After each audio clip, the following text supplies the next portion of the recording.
So, welcome to everyone, especially people who may be joining us for the first time in these adult RE sessions. As always, as I just mentioned, we're recording. I'll send out the recording to the video roughly in the next week. Usually it's a little sooner than a full week, but in the next week. And we remind us that, we're here as a community. So certainly when the discussion starts, we like to encourage discussion and everybody to participate as they feel comfortable, and also to remember that we are a covenanted community and we will live by the covenant that we have agreed to. And so if anything untoward happens, I will deal with it as quickly as I can. Hopefully we've not had that problem yet, so fingers crossed.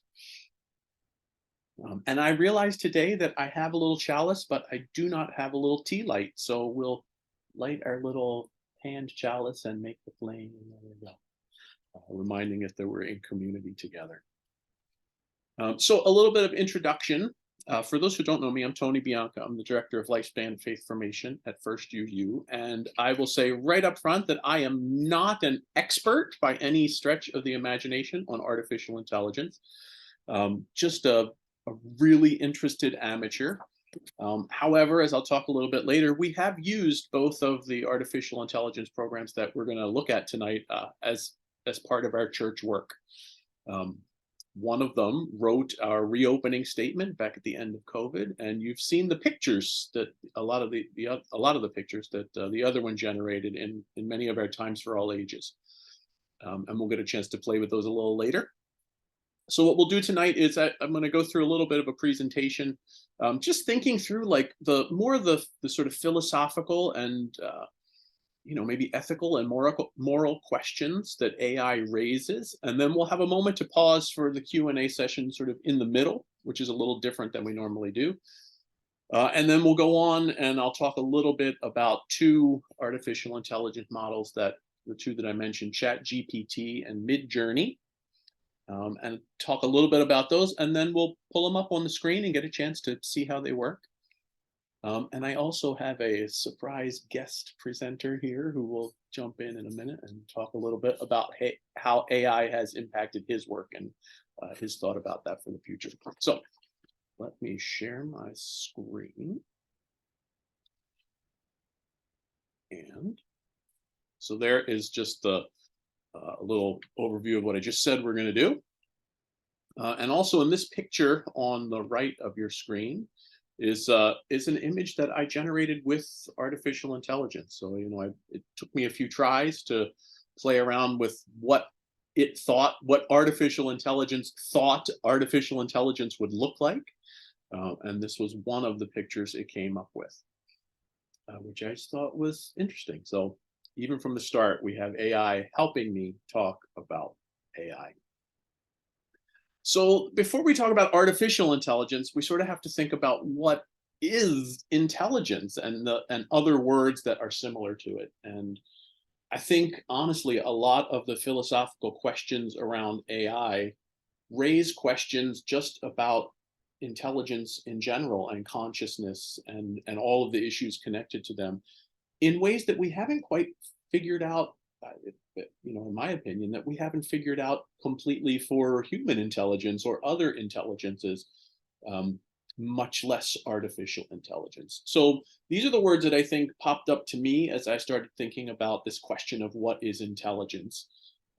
The idea of intelligence first, and then what's consciousness and what is sentience. That's another word that we hear when we talk about intelligence. And so for our purposes tonight, and most generally, I think intelligence is just that ability to acquire knowledge and reason and solve problems and adapt to situations. This is a broad definition. As you can imagine, this definition of intelligence is something we could apply not just to humans. We'll explore a little more as we go on, but I think this definition of intelligence applies to most animals, have the ability to sort of acquire knowledge in some form and apply it and problem solve and adapt. Consciousness, I think, is sort of maybe the next level up if we think of it as a ladder, which I know is a very sort of Western way of thinking about beings and the world. But we think of it that way, consciousness is that state of being where we're aware that we have subjective experiences. And so you might also say that we have a sense of self. And so, there's been debate for really forever around which intelligences that we encounter in the world have consciousness, and if so, to what degree? I mean, there are arguments going as far back as arguments go about, do particular animals have a consciousness, and is it the same kind of consciousness that we have, or is it a different kind of consciousness?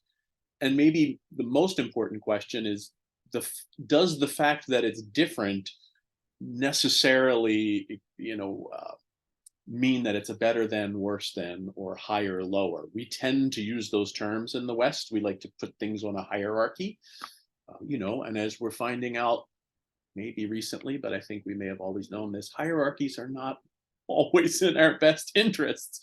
And so I think one of the opportunities we have when thinking about artificial intelligence is to rethink that whole idea of our need to put things in hierarchical categories, and think of them in terms of better or worse, or other qualitative kind of labels. And then sentience is maybe similar to consciousness, though sentience really is the ability or the capability to have that subjective experience specific to emotions. Sometimes I hear the word sentience as self-aware. I think in sentience may be the closest way you can get in maybe a humanist way of thinking to the idea of soul, or like an inherent sort of personhood.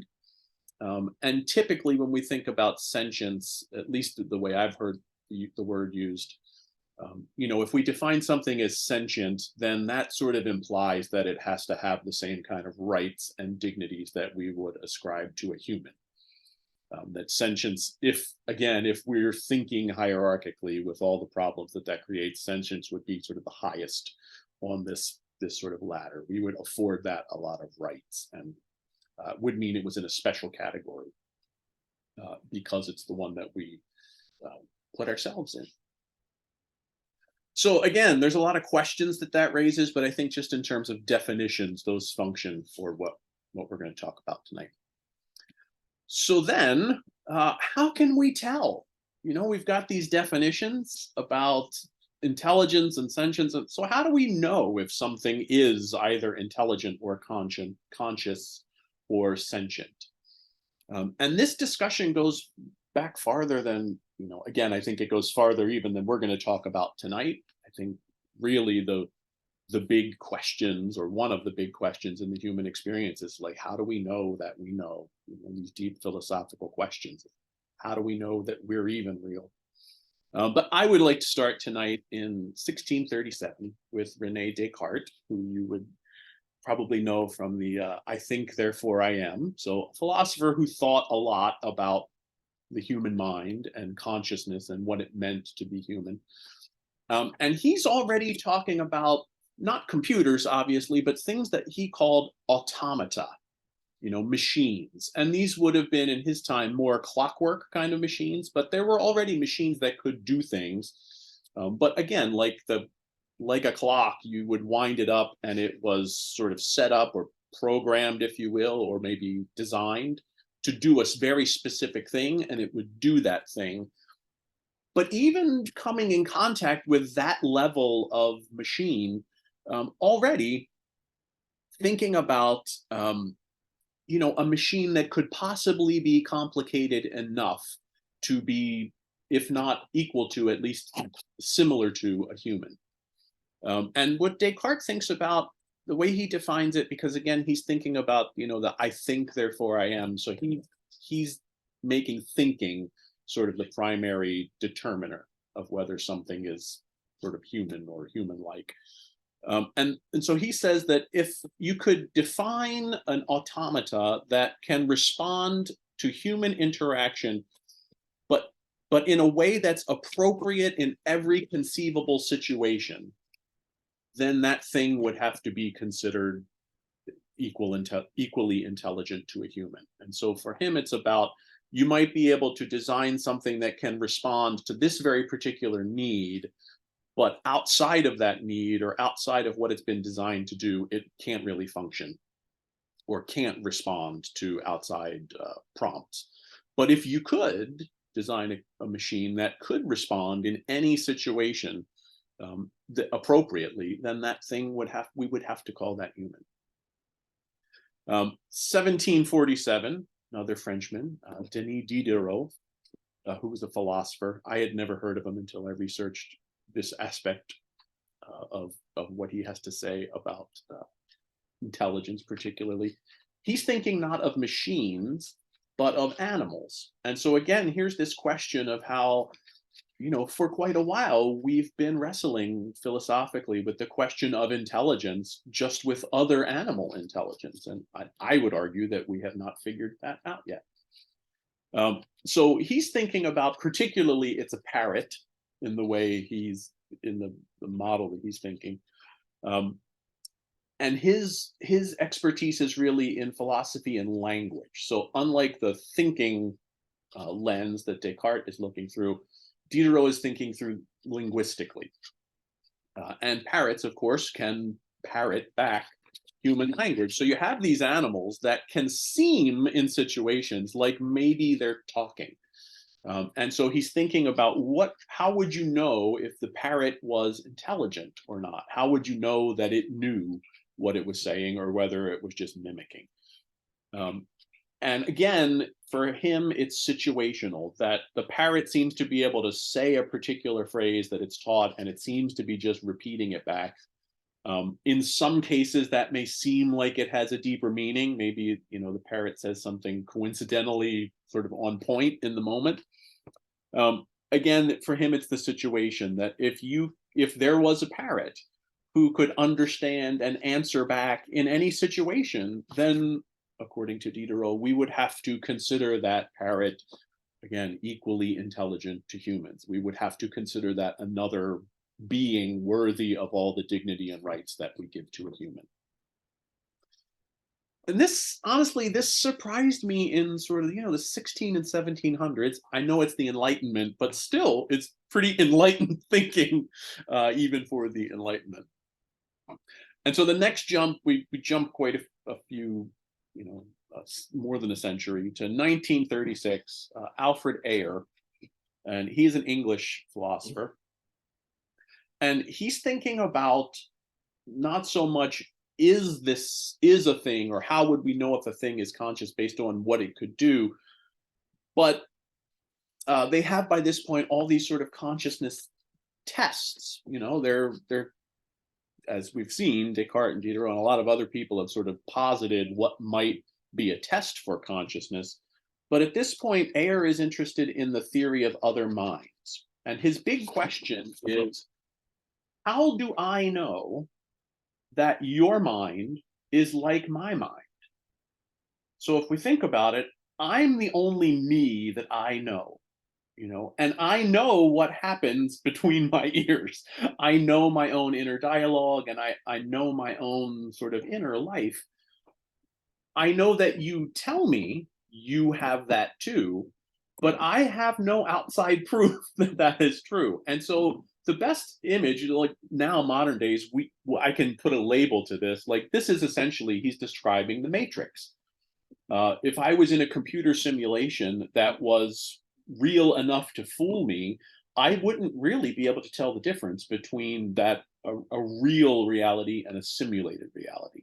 So if all I have to go on is what you report happens in your head, I have to trust you that you have the same or at least a similar experience than I do. So how all this ties back to artificial intelligence is that he then says, excuse me, the only way we would be able to tell if another thing, animal or machine, was conscious and intelligent and sentient is if it would pass the tests that we have designed to measure those things. But even if it passed the test, there would be no way for us to know that it was an actual other mind that existed, because you could pass the test, and I can't really trust that you're an other mind. I only have your word, and your ability to do that, and your mind might just be an elaborate illusion, either in my mind or in my world, or in a fake world that I was set up. And so it sort of creates this circular logic of, nothing can really be 100% provable in that kind of thinking. And so while it doesn't really move us toward any kind of solution, I find that fascinating. That it's, how can we define something that I can't even be sure that other people that I I have to call human are actually human. So this is sort of like, the conversations that are going on philosophically. The big one that comes up, and probably the most famous sort of test for artificial intelligence, comes from Alan Turing.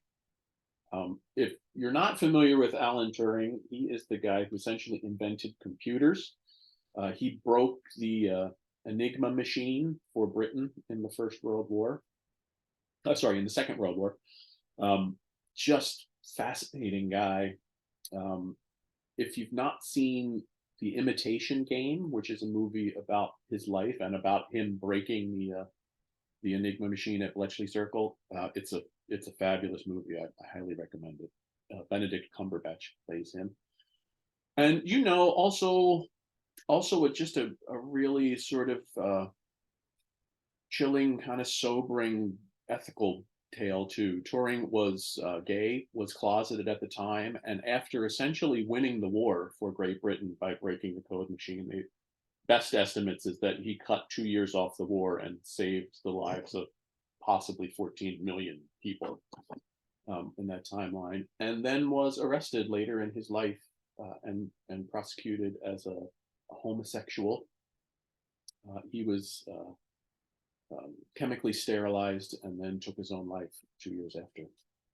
Tragic, really tragic story. And a brilliant man. Really invented the first thing. We think of him as the father of the computer. He invented this computing machine to break the Nazi code. So the test that he comes up with is sort of this blind test where you have to imagine, if I was in a room and there was somebody else or something else in another room that I was communicating on a computer. Let's say he would have used a telegraph, but we're computing, we're texting each other.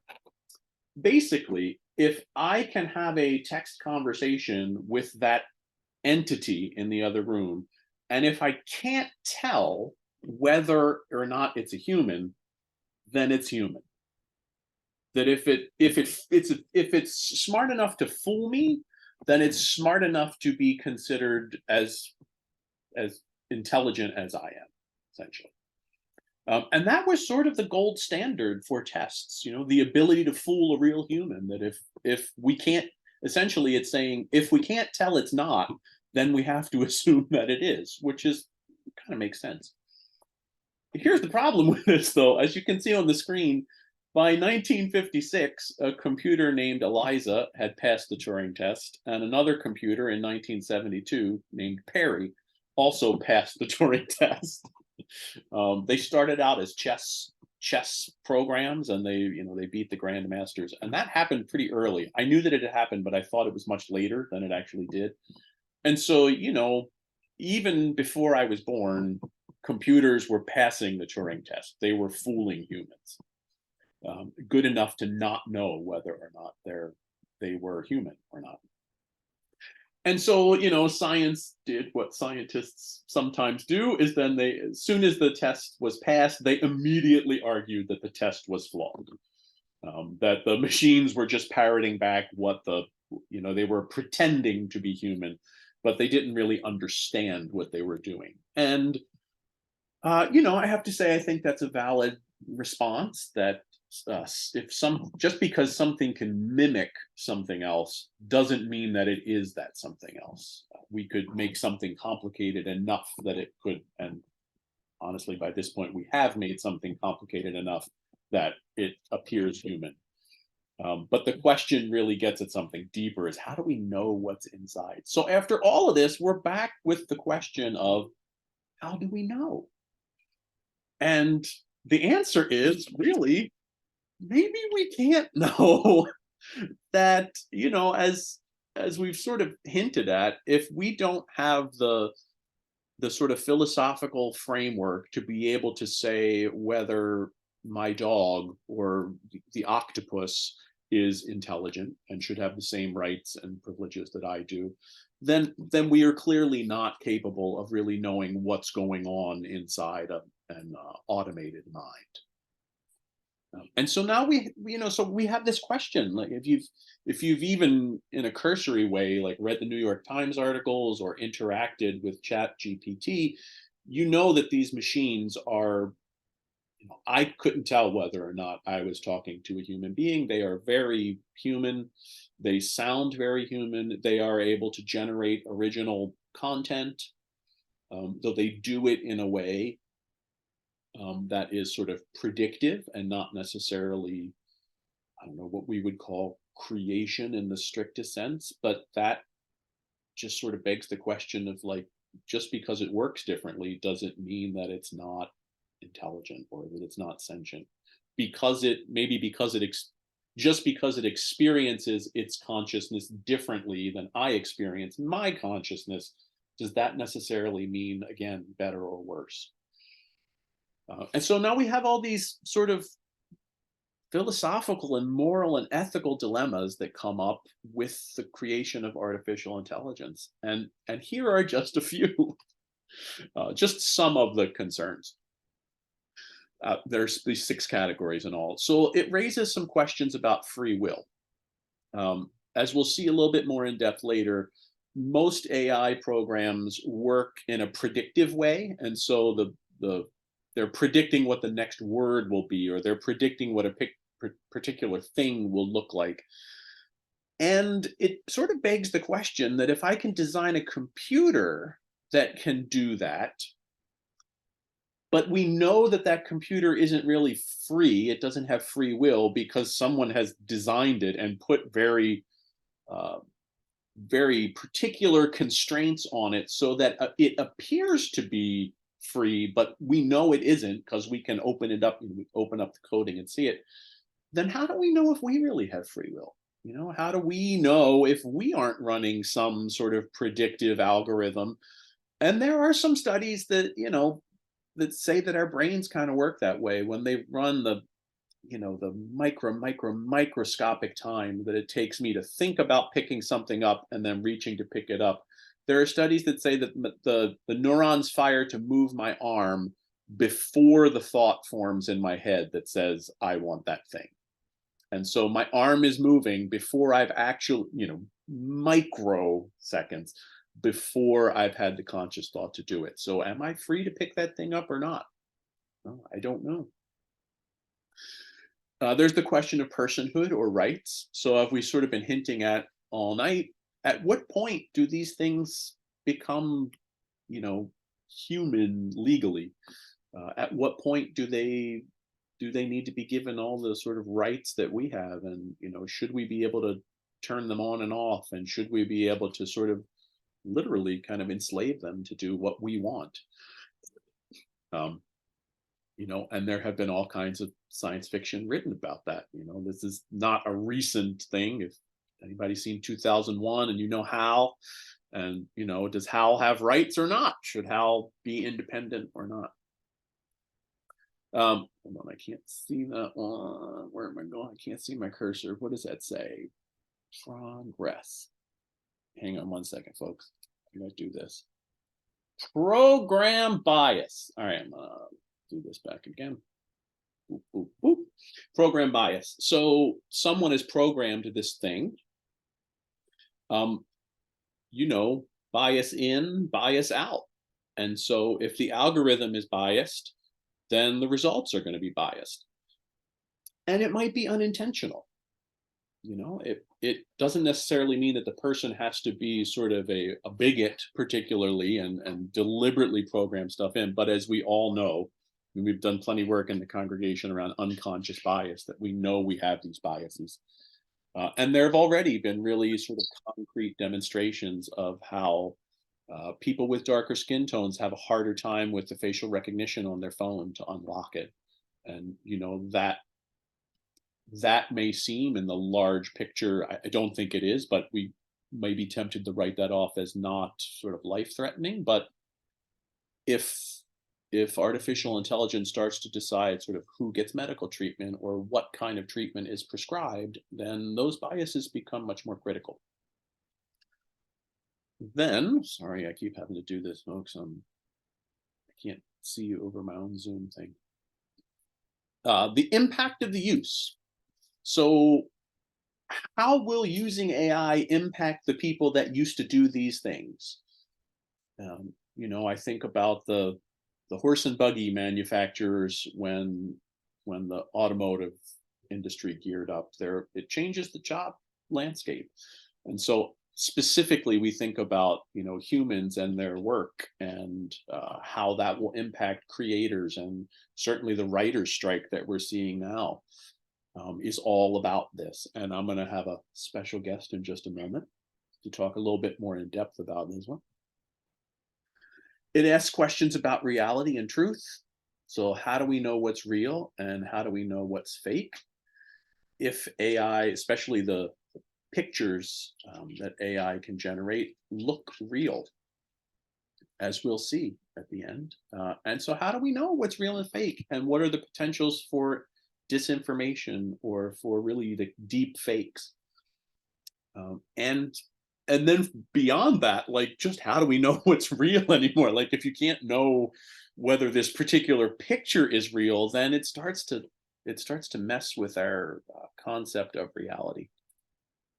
And then finally, there's the sort of the Terminator or the Matrix version, like the sort of apocalyptic questions of when will AI take over, and when will we become their puppets?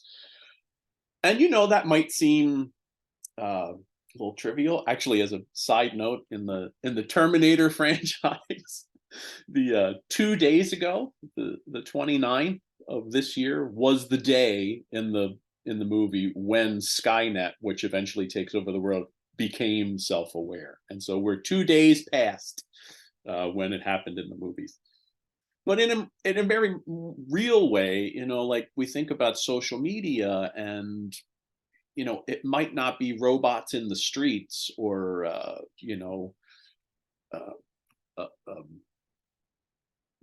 a world that's created around us, but it may be that we just become so distrustful and so unable to like run our own lives that the algorithms are really taking over, and we may not know that it happens. I don't mean to be, sound like a conspiracy theorist or, too out there, but there are real issues of, not necessarily, as I said, the robot with the gun in the street, but ways that the programs could uh, so infiltrate sort of our daily lives that they start to determine what we do. So with that in mind, I would like to introduce my husband, Michael, to talk about how this has really impacted his world. He's a graphic designer, and so this idea of how AI impacts people who are in the field is part of his everyday life. So I'm going to have him talk a little bit about that. I'm going to take this off the screen, stop the sharing so we can see him. And then after Michael talks for a little while, we'll pause for just questions and comments and your own thoughts. Hello. Oh, should I start talking? Yes, you talk. Oh, okay. Talk back. Surprise guest doesn't know what to do. Hello, everyone. As Tony mentioned, I'm his husband, Michael. And I do own my own graphic design business. So I'm the business owner. We build websites. We do logos, branding, brochures, everything that has to do with visual communications we handle. And so I started my business as a graphic designer back in 1999. And so computers were around and whatnot, but we still were able to do things by hand for quite a bit. But funny story is I just hired a new designer, and he's younger, and he's comes in with a whole fresh set of ideas and worries. He's younger. I'm twice his age now, and he's worried that the robots, the chat GPTs, these AI programs that are now taking over our jobs, creating images, creating websites, and he's like nervous. He says, I don't think we'll have a job anymore." So I looked at him and I thought about this. I said, it's true. There's going to be some automated things and things that we uh, once did that may become a lot easier for other people to do or the machines to do. And I actually welcomed it. I actually welcome having artificial intelligence come in. It's going to make, it's already made my job a lot easier in a way where a lot of times I'm waiting for content from my client. They need copy for their website. And I'm waiting and waiting and waiting. And so instead, I just go to ChatGPT and say, hey, can you write some stuff? It's not perfect by any means, but it gets us started, it gets us moving, and then the client gets inspired, and the project happens a lot, gets done a lot quicker that way. So I embrace at least the Chat GPT stuff big time. But my employee, back to him, I just said, look, we've been in business for this is our 25th year, coming in our 25th year, and we've gone through so many different waves of technology coming in. And how many times I've heard people say, oh, we're going to be losing our jobs. Photoshop is coming out. Oh, people can actually create things out of Photoshop. I'm like, oh my gosh, yeah, you're right. And when I was younger, I was like, oh my gosh, we are going to lose our jobs. No, you still needed someone to operate it, figure out what looks good, what doesn't. The machines weren't that sophisticated. They are now. But still, I said, okay, that was one sort of wave. And then this whole other wave in 2006 and 7 was, oh, people can now build your own website. Oh my goodness, we're going to be totally out of a job. And I was a little worried. I'm like, no, that handles a small group of people that want to do it themselves, and it's totally fine. You can totally do that. Same thing with travel agents. We used to have travel agents, right? There's a few still out there, but that sort of took over, an industry was sort of wiped out because of that. But what really what has sustained us through is really in our business is my divine sense, meaning you could still build a website yourself. That is totally fine, but it may not look as great. It may not perform as great. So you still need a human touch to fine tune it, to really match to our clients. So this next wave of artificial intelligence has been, it's my third wave, I guess, of robots taking over or machines taking over. I'm okay with that because I'm like, we're still in business and people still hire us to do design work. And so, I'm glad that I'm a little older because I've had that experience. And so my newer employee who's younger says, okay, I'm going to trust that. I said, you should trust that because, as much as the computers and artificial intelligence has really helped us make things go a little faster or it's a little easier, I say embrace it because really it's not going anywhere. And the more you resist it, it's going to be harder to adjust. So there's different parts where it's going to help, and there's little parts where it may be a little, someone may not be able to do that anymore because of it's so automated. But I know having gone through several waves of machines taking over, I know that we're okay as a business. But I pass that on to other industries too. You're just going to have to learn how to adapt. I know it's happening a lot faster, but I think adaptation is our biggest weapon. I think that's it. All right. Do you mind staying for the Yeah. Q&A? So we're going to pause there, and I want to assure you that Michael is not a giant. I'm just in a much lower chair than he is. So we'll do a little differently tonight. I thought we'd put the Q&A in the middle. So this is a time if you have any, really, as I said, I'm not an expert, but feel free to ask questions or even ask a question to the room. It can be an open discussion. I think we can probably moderate ourselves. If you'd like to use the raised hand feature, just so we sort of know who's next, that's down under reactions. You'll see kind of a smiley face. And if you click on reactions, looks like people know how to do it already. So, Beth, what you got? Well, I did go, and I wanted to see what you had to say about this. I did go to a presentation. I think this was the Senior Mondays at the Reuben H. Fleet. And there was a scientist talking about AI. Mm-hmm. And one thing that they did is they said, well, you can tell the program, well, I want a poem about a tree in the style of Shakespeare. Mm-hmm. And they can do that very well. But because there's a lot of stuff about Shakespeare out there. Mm-hmm. But I did ask, and I guess I was thinking about Connie Willis's book, The Doomsday Book. And I said, so what if you want them to write the thought of a woman living in 13th century England? And that's very difficult because there isn't a whole lot of writing out there from women in 13th century England. So they would have it's sort of like there are things that require a lot of creativity that maybe AI can't do as well at. And I guess I was just wondering what you thought about that. Yeah, I could speak on that. I mean, seriously, there's these, in my business, people could build their own websites or I can have a computer do it for them. Yeah. And so, but it's not quite there. There's a little tweaks in there, and everyone is individual. Every business is different, every person's different. So you can get pretty far with it, but I always feel that there's a missing gap somewhere. And it's up to us humans to fill that gap because we're highly intuitive to figure out what that is. So yeah, no, I agree with you. Yeah. Thank you. I saw Rose was next, but now her hand's down. Rose, did you want to say something?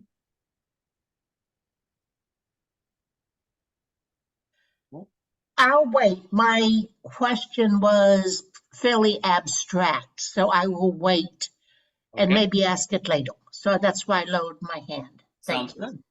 Will, you're next. Oh, you're muted, Will. There you go. There you go. Where did Will go? There he is. Oh. Will, now you're muted again.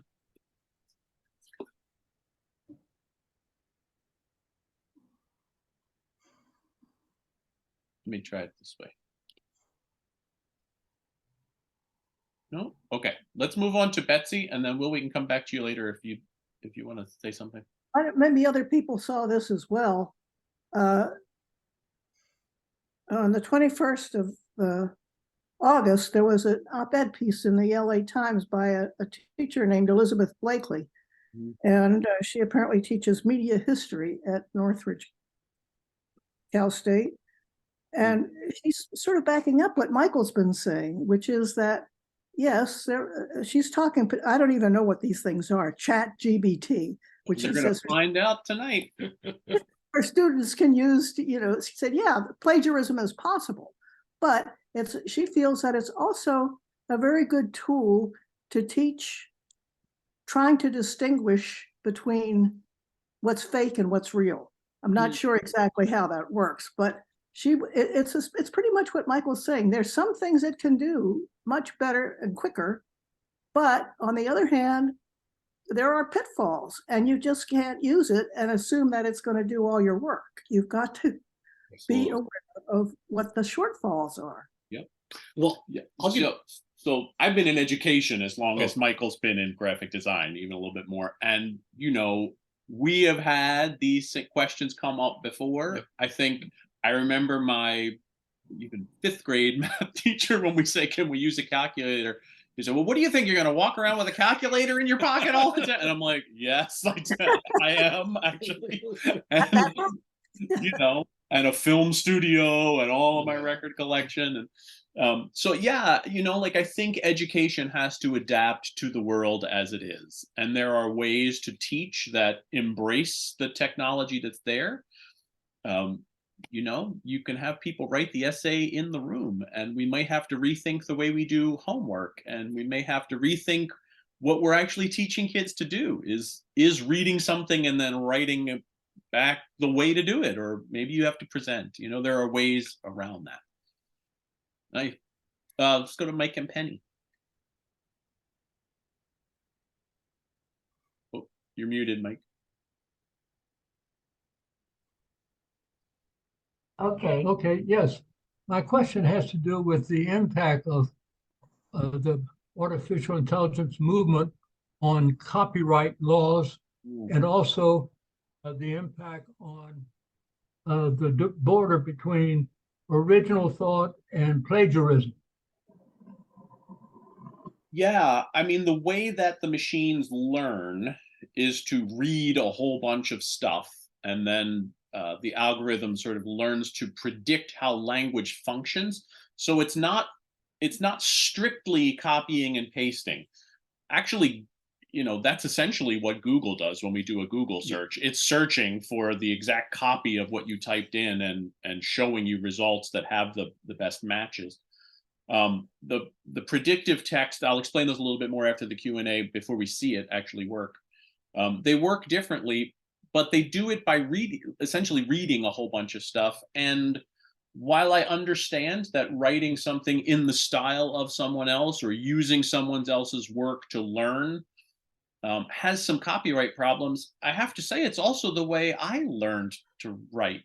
Like I read a whole bunch of stuff, and when I write, I essentially write. I may not know that I'm writing in the style of someone, but I have sort of skimmed from a whole bunch of different writers' styles to learn how to write myself, and crafted my own style in the process.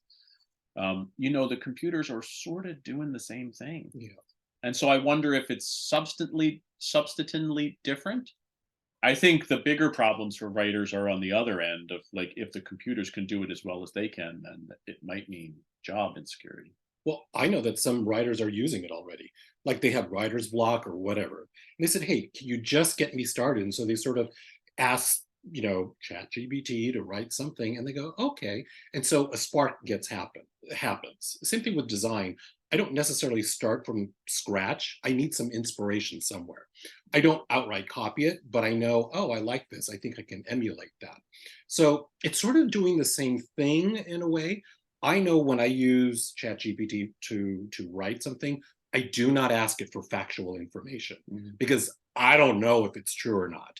I don't ask it to give me statistics or dates. I use it for, like, hey, give me some catchy headline, or give me a marketing copy for a business that sells chalk or something like that. So it's very generic, but it's in a style. I also have used it when I'm trying to write something that sounds legal, but it doesn't sound legal because I'm not a lawyer, because I'm trying to put it in my contract. I said, ChatGPT, can you rephrase this? Sound like a lawyer. Oh my gosh, it sounded so good. It sounded like a lawyer. But so my point is that it really doesn't, I don't use it for factual information because I don't trust it. So we're going to go to Will, and then Les, and then Loretta, and then we're going to pause. So if you haven't got your hand up yet, don't raise it, because I want to leave some time for us to actually see the programs in action. So Will. And Tony, there are a couple of questions in chat too. That Okay, maybe I will later. look at those. Yeah. Can you hear me now? You can. Okay. Yeah, thanks, guys. This is a really interesting technology that's going on. And I'm kind of a technology nerd, so I've been following it pretty carefully.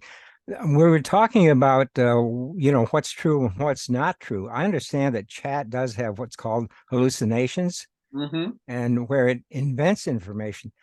Is there a way to turn that off, or at least have it advise you and have it come up and say, and by the way, I lied about this? So there's no way to turn it off. They call them hallucinations. It's the word they've described to it. It just sort of means that it's predicted wrongly, and so it's basically making stuff up. which is really all that if it knows anything, so the theory goes, that's really all it knows. And I'll talk a little bit more specifically after we're done here about how ChatGPT does that. So there's no way to know whether it has misinformed except to fact check it. However, one trick to get around that is if you start your query with act as if, and then name the sort of profession that you wanted. So if I was looking for, let's say, advice about, if I was if I wanted to write a sermon for the church, if I said act as if you were a Unitarian Universalist minister and talk about justice, it will then search, it will base its response on different websites. It'll sort of limit the scope of what it's skimming from, and it will give you more accurate information, because telling it to act as if it was a professional in that field will direct it to more professional websites and sort of eliminate sort of like, Yeah, I guess I don't know the problem, because it seems to me that it knows whether it's sending back fact or if it's sending back It doesn't. non-fact. Yeah, You know, I don't do a whole lot of computer programming, but I think I could program a computer to know the difference between fact and non-fact. Yeah, except it doesn't.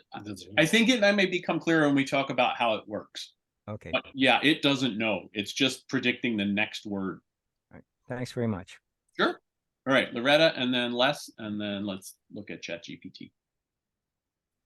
Hi, everybody. I am just amazed and grateful that we have two people sharing this with such openness, and I almost hear excitement and welcoming the new. And to have the rest of us, most of us are seniors, and we're wanting to know, and the way we have the ability to adapt is how we're going to survive and thrive. And so it's just exciting to see all of us wanting to know about this so that we can go with the times. So that's all I have. Thanks. Well, thank you. We may regret that when they take over. No. May as well get on their good side now, Les. So I heard an interview, and if you can see it, this book is titled I Am Code, and Artificial Intelligence Speaks, Poems written by Code Da Vinci 002, which was an earlier program than ChatGPT without controls. And the three gentlemen, they edited, but they said they did less editing than you would normally do with the poet. They basically said to the computer, we like that poem. Can you write some more like it? And what's totally amazing is that these are particularly dark or deep or sad or poignant.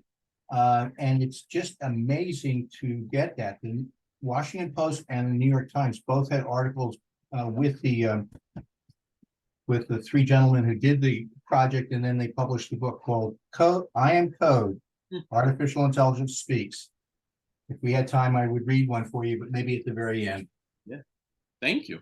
I have not heard of that book. I have to say, the most amazing thing about this AI stuff that's just come out recently is the speed of it.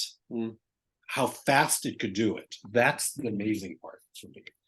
We're about to see that speed in real time. I'm going to pull this back here because I need to manipulate. Hey, thank you, Michael. Bye-bye.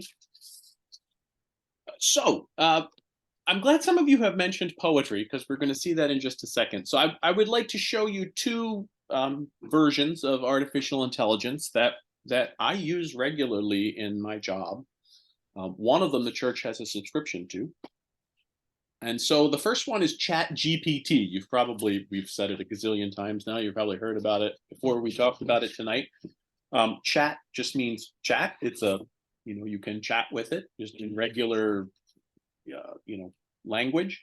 GPT stands for Generative Pre-trained Transformer. And so generative means it's generating original content. So other computers before have been able to search, copy, and paste. So, that's essentially when you do a Google search, That's what it's doing. It's skimming unimaginable volumes of information, finding something that matches and plopping it down in front of you. But it's not creating anything. It's not creating anything. It's just sort of a filings or an advanced file search system, if you will. Pre-trained means that it has to have been trained how to do what it does. So before it's released, human beings actually have to sit down and say, do this, or ask it a question, watch it get it wrong, and then sort of redirect it and show it how to better predict what it's supposed to, or generate what it's supposed to generate. And transformer is the fancy word they've given to this algorithm program thing that's behind the whole thing.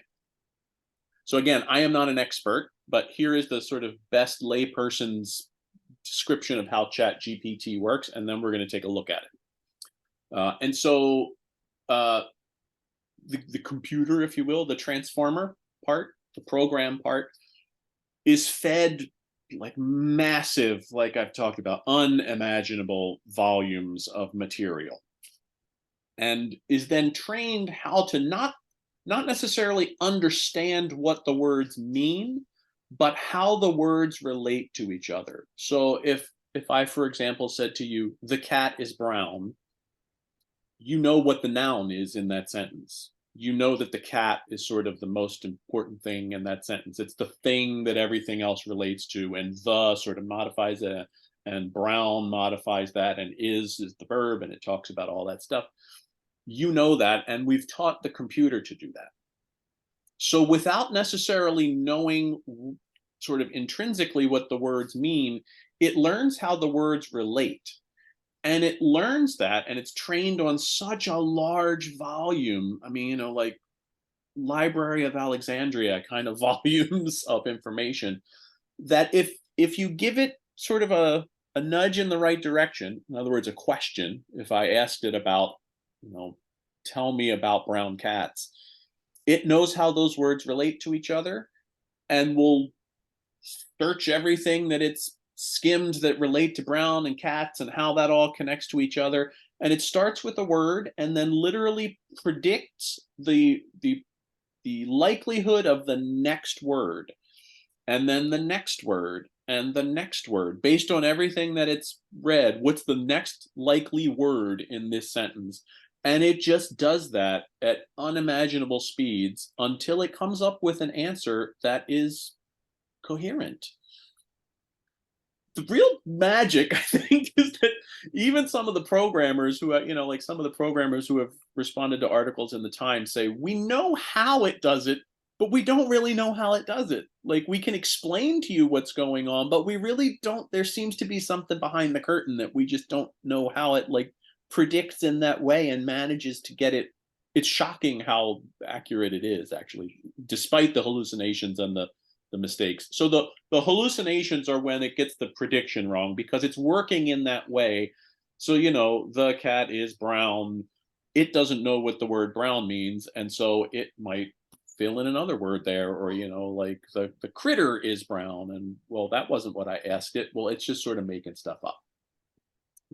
So let's take a look at ChatGPT, and let me make sure I get the right screen up. All right, so this is the chat one. And I see some hands going up. I'm gonna, if we can, just to make sure we have time to look at them all, we're gonna look at the two models, and then if we have time for questions at the end, we'll come back to those. So this is ChatGPT. This is what the interface looks like. Can y'all see that? So this is where you ask it a question.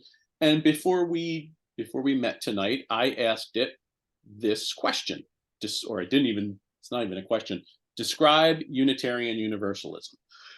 And this is what it gave me. I think this is good enough to go on our website, if I do say so. I mean, I don't think it gets anything ridiculously wrong. It's a little non-specific, but I think it's a better description than I've heard some. It's a better description than I've given when asked for the elevator pitch in a pinch. It's pretty good. So then I wanted to push it a little farther. So the next prompt I gave it, it sort of knows what you've asked it before, right? Rewrite that explanation as a rhyming poem. So this is what it gave me. In a land of thought so free, Unitarian Universalism is the key. An umbrella wide, it stands so tall, welcoming beliefs, one and all. Love and kindness are its creed. Nature's beauty, it takes heed. Questions big about life's start. Here, they're explored with open heart. And, you can see the rest. I mean, and I kid you not, it did this in less time than it took me to read those first 2 lines. I mean, it just does it. Just to push it a little farther, the next prompt I gave it was rewrite as a haiku. So now it's taking everything that it did, and it gave me open hearts unite, beliefs diverse take their flight, love guides day and night. Which is a pretty impressive haiku based on the prompt described Unitarian Universalism. I don't think I could have done better. It's pretty good. I mean, it's pretty good. And then it does that. It's pretty amazing. So I want to give you an opportunity. I see, Rose, you have your hand up. Rose, but without asking your question, do you have a question you'd like to ask? And we can see what GPT says. No, it wasn't a question. Thank you. Okay. Does anybody have a question they would just like to see what the chat bot says? If you do, you have, in this format, you really have to raise your automated hand because I can't see much else.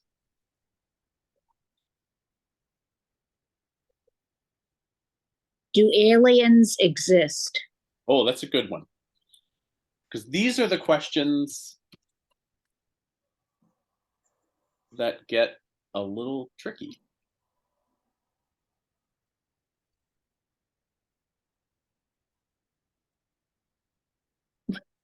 Oh, let's take not in a haiku. So let's do this. Let's start a whole new chat. It still had haiku on the brain. Do A-L-I.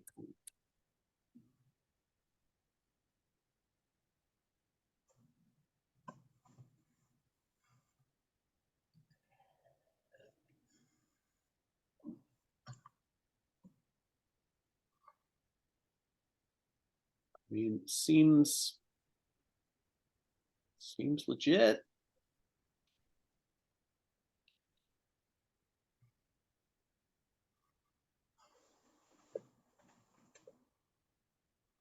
So, basically it's given you the sort of reality on the ground.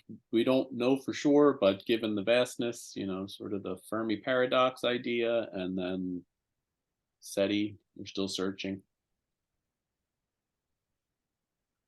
So the challenge for me is partly in the facts, right? That it's factual. But I imagine this, it's not even the future, I'm sure it's happened already. I wonder the 12-year-old me, let's say, sitting somewhere in the Midwest, feeling isolated and wanting to know, is being gay a sin? And just wonder.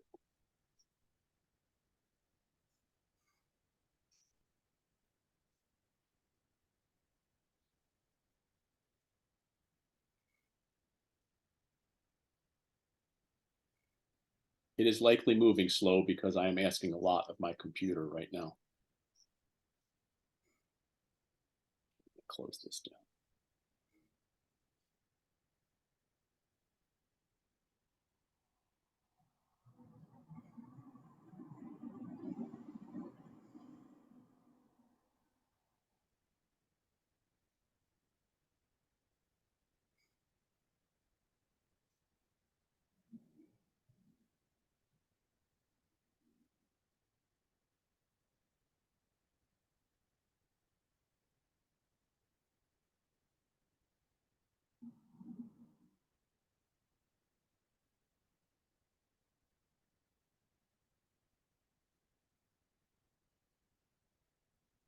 What's too woke for Florida? Right?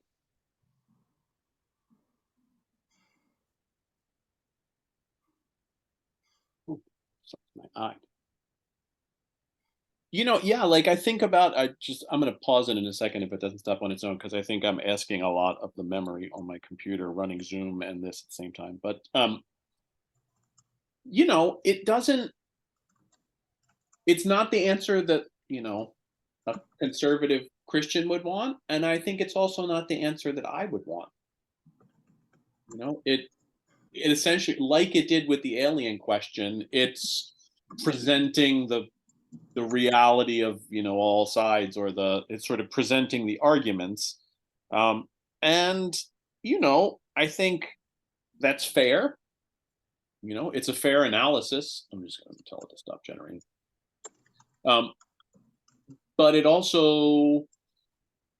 it's not the answer I would want the 12-year-old me to get if I was asking this in a moment of crisis. And so these are the questions, as much as the facts and is it factual is a real concern if we're concerned about truth and misinformation. I'm also more concerned, though, about values-based questions and questions like this around morality and ethics and, right and wrong. Tony? Yep. I just asked Google the same question. Yeah. And I've got a very quick answer. The answer to this question depends on your religious beliefs. Some religions, such as Christianity and Islam, consider being gay to be a sin. However, other religions, such as Judaism and Buddhism, do not. Ultimately, it's up to each individual to decide what they believe. There's no scientific evidence to support the claim that being gay is a sin. In fact, there's a growing body of research that suggests that sexual orientation is not a choice, but rather something that is determined by biological factors. Yeah, I think it is important to remember that being gay is not a bad thing. Gay people are just as capable of love, happiness, and fulfillment as straight people. They deserve to be treated with respect and dignity, just like everyone else. And finally, if you are struggling with your religious beliefs about being gay, I encourage you to talk to a trusted friend, family member, or religious leader. You can also find support groups and resources online in your community. Yeah, I mean, that's nice. Again, I don't know that that's always safe advice. And I think the question for me is not like, is this particular program going to get every single thing right the way I define right? Like, is it going to answer every moral question the way I would answer it? It's not. And because the world doesn't answer every moral question the way I answer it. And that's okay. That's what it means to live in a diverse world. And also, I think for me, the bigger questions are what happens when these things become more mainstream and sort of are the substitute psychiatrist or the substitute doctor or the substitute even, person you get when you call for a problem with your cable, like it's the substitute receptionist. So before we run out of time, let's also take a look at MidJourney, but I'm going to stop the sharing for a moment to give my computer a rest. So MidJourney is a generative AI visual program, and they work a little bit differently. So ChatGPT is predicting text. It's a little harder to predict a picture because computers just see individual pixels. They know how to arrange the dots or the colors on the screen. They're definitely not understanding what they're seeing. And it's only pretty recently that we've been able to tell it, if there's a picture of an apple on a green background, like, we can tell at what point the apple stops and the green background starts. We could trace the apple. It's just pretty recently that computers have been able to do that, to sort of remove the background. It's gotten more, it's developed really quickly, and there are programs on your phone now that can do that. But if we're asking the computer to create a picture, how does it do that? So here's how programs like MidJourney and another one, the ChatGPT people have a version of picture generating AI also. It's called DALL-E. And they work a little differently. So for that program, you have to imagine a program, if you will, that has sort of two personalities, as if two things exist in this one sort of mind, if you will. And one is called the generator, and the other, it's called the discerner, I think, but just let me check that. Discriminator. So the generator and the discriminator. And the way they train this program is that the generating part, the program that generates the image, that creates it, is given a prompt, and it starts with just static noise, and it might start with something really simple like create one red dot in the middle of the thing, right? And it learns how to create very small things and builds up over time to be able to say, draw a picture of an apple, and there's an apple. So the generator generates those images. The discriminator is then a separate but sort of combined program whose job it is to figure out for every image that the generator generates whether that picture was a real picture or created by a computer. So the discriminator's job is literally to discriminate, is this a computer generated image or was it an actual image? And then they play this game of cat and mouse where they just teach each other. The generator's job is to generate better and better pictures to try and fool the discriminator. And the discriminator has to learn to get better at discriminating whether this was an actual thing or whether it was made up by the computer. And they just keep going back and forth like that, you know, trying to fake each other out, trying to win the game of is this real or not, until they create pictures that look like pictures. I mean, they've trained sort of themselves to do that with help from humans, obviously. But this one is, I think, mildly scarier because not because of what it's creating, though that's a little scary too, but because of the way it learns. It's literally training itself. So that poses some interesting questions about like what else could it train itself to do. So the one that we have a subscription to is called MidJourney, and I'm going to show you some stuff that I did in preparation for this, and then we're going to try one, but this takes a lot of memory, so when we try it, it may take too long to load, but here's what we got. So the prompt I gave it was to imagine a typical Unitarian Universalist, and this is what it gave me. So it's interesting to me that it did not understand that I wanted a person. Right? So it gave me pictures of a Unitarian Universalist, looks like 3 sort of church-like buildings and one, I don't know what that is, symbol. You'll notice that it's not good with words, and so whenever it sort of looks like it says Unitarian, but it doesn't. And because again, this program is designed to focus on imaging, not necessarily the word. So I didn't like this because it wasn't a person. So I thought, well, how am I going to get it to tell me a person? So the next prompt I gave it was a typical Unitarian Universalist youth. And those are the options it gave me. So you might notice I think it's pretty clear looking at these pictures that it knows something about Unitarian Universalism. Like, I'm just being unfiltered here, but the kids look like sort of left-leaning, a little hippie-ish, like these look like kids that could wander across our campus. We got some rainbow flags going on. We definitely have this sort of looks like it could be a chalice, vague shape of a chalice from a distance around his neck. Again, not good with the words. Now you'll notice all of these things under here. So what I can do with this then is tell it that, let's say I really like this picture. It's the one I want to use. If I click U1, it will upscale number 1. So they're always, this is 1, this is 2, this is 3. Can you all see my cursor moving? And this is 4. So if I tell it to upscale 1, I'm not going to do it because it's going to take up memory. It will give me just a much more crisp, sort of more bits, more memory version of this picture.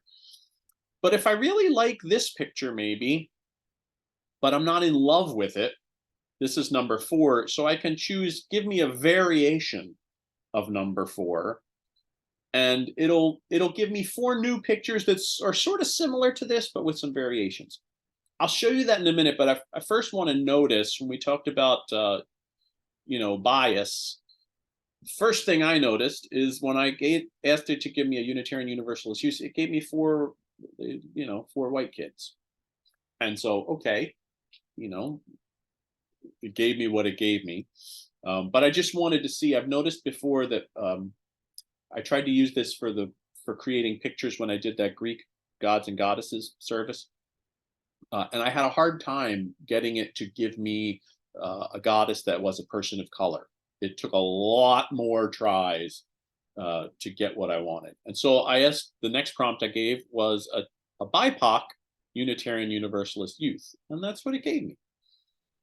Again, these look like kids that could wander across our campus. I mean, actually, one of them kind of looks like one of our youth from a few years ago. You know, again, it's not great with the words. I'm not sure what that says. It looks, if you just glanced at it, you might say Unitarian. Same thing here. And then finally, you know, knowing our congregation, I said, all right, so let's see what it comes up with for a Unitarian Universalist elder. And that's what it gave me. Again, all guys. I don't know why I don't think of the word elder as gendered, but maybe it interpreted it that way. But again, you know, like there's definitely some bias going on. There's some bias with regard to race. There's some bias with regard to gender.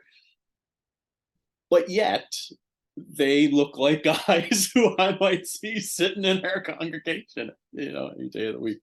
And it, you know, it definitely, I think it's fair to say that it captures in the way they're dressed the Unitarian Universalist vibe, or at least maybe the stereotypical, I would say, Universalist, Unitarian Universalist vibe. And that in itself is a problem. Right? I mean, like, it's a stereotype that I think we recognize, and I don't know what you're feeling right now, but, you know, maybe don't find like inherently offensive, but a stereotype nonetheless is a stereotype. And so, you know, if you're somebody who doesn't want Unitarian Universalists to be associated with sort of this sort of more earth elder sort of hippie-ish vibe, then that's a problem, right? It sort of categorizes.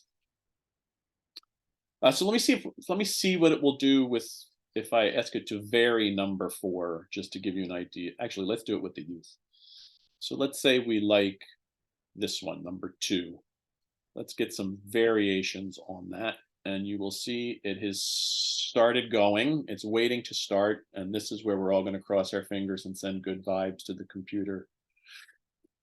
It may take, oh, there we go. So you can see the percentage up there. It's 15% done. 31. 46.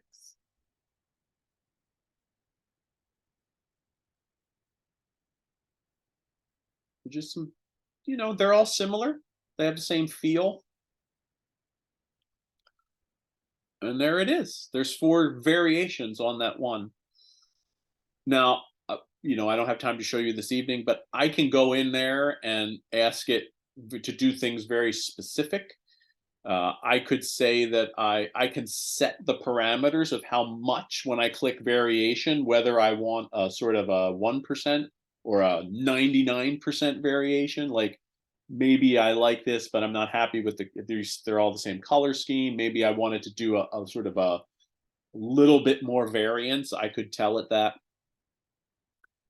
It's not great at doing super specific stuff. So if I said, like, you know, I can't yet tell it to take number 1 and put a vote for Sophia Bettencourt pin on its lapel. It won't do that.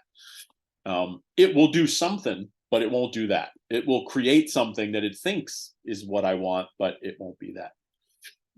So I wonder, does anybody want to just open up your mic and shout out a prompt? Doesn't have to be UU related. Anything you'd like to see it do.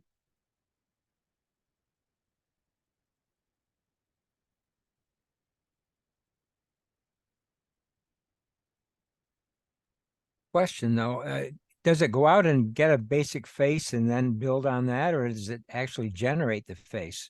It's generating it. It's generating it based on stuff that, again, like the reading models, it's just absorbed tons of art.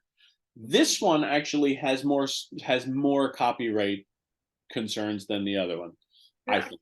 because it's training on the artwork of other people, but it's not copying and pasting the artwork of other people, but it is sampling it in much the same way that if I went to a museum and looked at how a different, lots and lots of artists did something and then tried to emulate that, it's doing it sort of that way. What about doing an apple, since you brought that up before? Okay. So first I have to tell it to imagine, and you're going to see this prompt come up. So now it knows I'm asking it to imagine something. Beth, what kind of apple? Give me I'm something. just curious about what, if you just say apple, what will it do? Oh, okay. Let's see.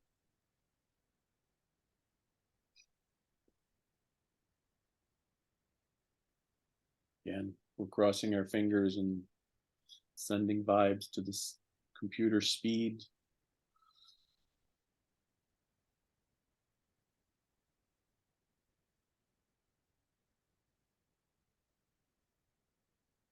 It just gives us an apple. Yeah. And I think it assumes that it's red, and not all apples are red. Yeah. So let's give it a purple apple.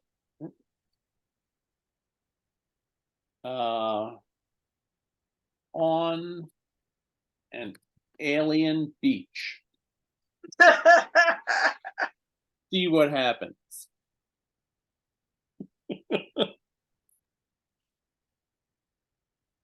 While we wait for it to look, I have been on Zoom meetings that intruders come in and they make a copy of the person that's there, and then you'll have two of the same person. Oh my God. Yeah. What is that, something coming from like this? Do you know? That's just honestly just you can do that just by copying somebody's picture and pasting it as your profile picture.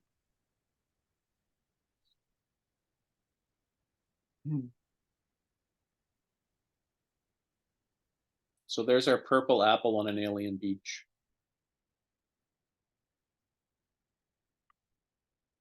But Loretta, I also think you raised points about, like, it's all fun and games when we're making pictures or, writing poems with AI. You can use it to do other more, if you can train it to do this, you can train it to do other more destructive stuff.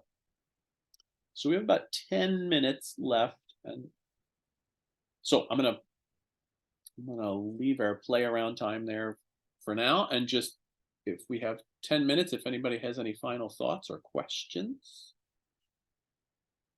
Sylvia. Yeah, I was wondering if you could recommend a good movie on AI. Oh my gosh, a good movie on AI. Gosh, there's a lot of science fiction. Are you thinking more like sort of science fiction movie, or? Yeah, something scary. Well, I mean, Terminator is pretty scary. The Matrix is pretty scary. What's the one? There was one about like falling in love with a computer. There was a movie called Her where he falls in love. Yeah. Yeah. There's one called Her that is about sort of a really unhealthy relationship with a sort of supportive computer. That's got some real life potential, as artificial intelligence sort of, not quite therapists, but listeners. Oh, there's Blade Runner. Blade Runner's another one that's sort of a classic AI computers. What's the science fiction one where he asked Hal to do something and Hal came back and said, "I'm sorry, I can't do that"? That's 2001 Space Odyssey 2001. And then the final scene is when they are disabling Hal, and Hal is losing consciousness. Yes. Yeah, when he's sort of falling. Harry had a little lamb.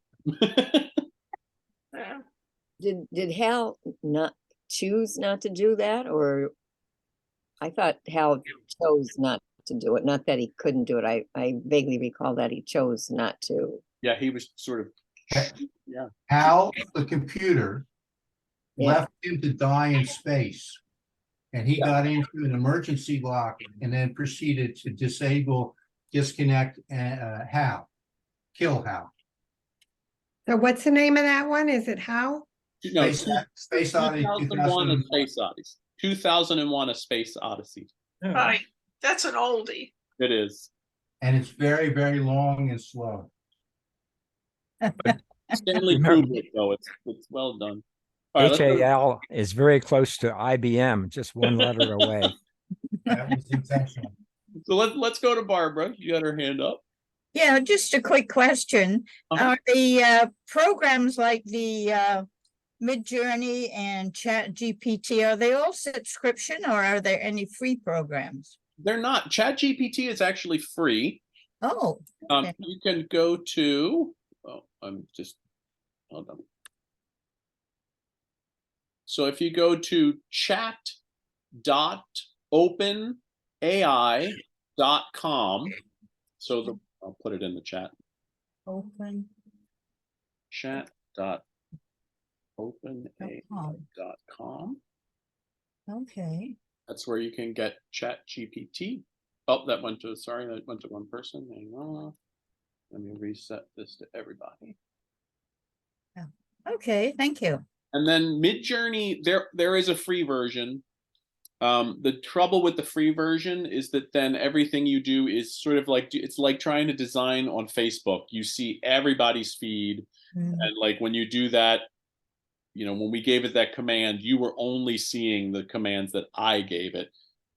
That's because we're using the subscription. If you don't pay for it, then you see everybody else's art and you have to sort of keep scrolling back up to find where yours is. And it's really complicated. Yeah, okay, thank you. Sure.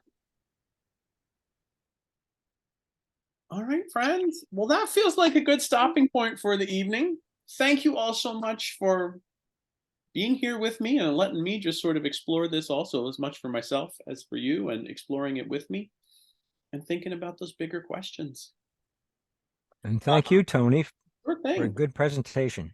Well, thank you. My pleasure. Thank you so much. Thank you. And Thank Tony, you.